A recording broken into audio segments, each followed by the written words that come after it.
Tensions are rising over the conflict in eastern Ukraine after a massive Russian military build-up near its border with the region. More than 100,000 Russian troops have been strategically placed close to the border they share with Ukraine, and many experts are seriously worried. So, are we on the brink of a new war? We're now at a stage where Russia could at any point launch an attack on Ukraine.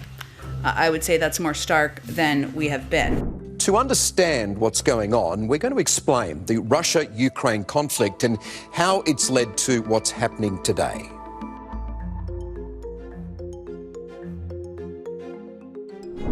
First, let's look at how Russia and Ukraine are linked.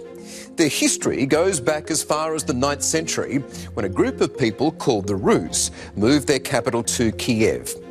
During the 10th and 11th centuries, it became the largest and most powerful state in Europe. It laid the foundation for the national identity of Ukrainians and Russians. So what would become Russian culture began in Kiev before moving east to Moscow. Ukraine would become part of the Russian Empire for centuries and would also be part of the USSR. Putin is obsessed by Russia and Ukraine's long pre-1991 history as one country. In July 2021, Putin released an epic 7,000-word essay about their shared history, in which he said, quote, "I am confident that true sovereignty of Ukraine is possible only in partnership with Russia, for we are one people." The thing is, most Ukrainians don't agree with that version of history. Also fueling Putin's obsession with Ukraine is the events of 1991. Putin, as a young KGB intelligence officer, watched the Berlin Wall crumble, his beloved Soviet Union collapse.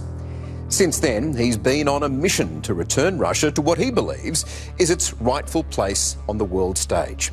The fall of communism at the end of the Cold War saw the former Soviet states turn westward, ditching their Russian rulers and turning to Europe's west and the US to create new economic, political and cultural futures.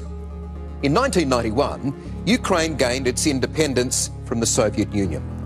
For 31 years, Ukraine has had its own sovereignty and been an independent country. But that independence hangs in the balance.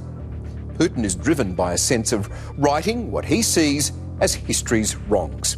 He wants to reverse what he views as the humiliating breakup of the Soviet Union more than 30 years ago. But also at the heart of this conflict is NATO, the North Atlantic Treaty Organisation. NATO was founded in 1949 after World War II to protect against Soviet aggression. The treaty states that if one nation is invaded or attacked by a third party, all nations in NATO will collectively mobilise in its defence. The alliance has since expanded to 30 countries, including a number of former USSR states. The Kremlin is furious at those former Soviet states joining the treaty, seeing NATO's presence on Russia's border as a threat.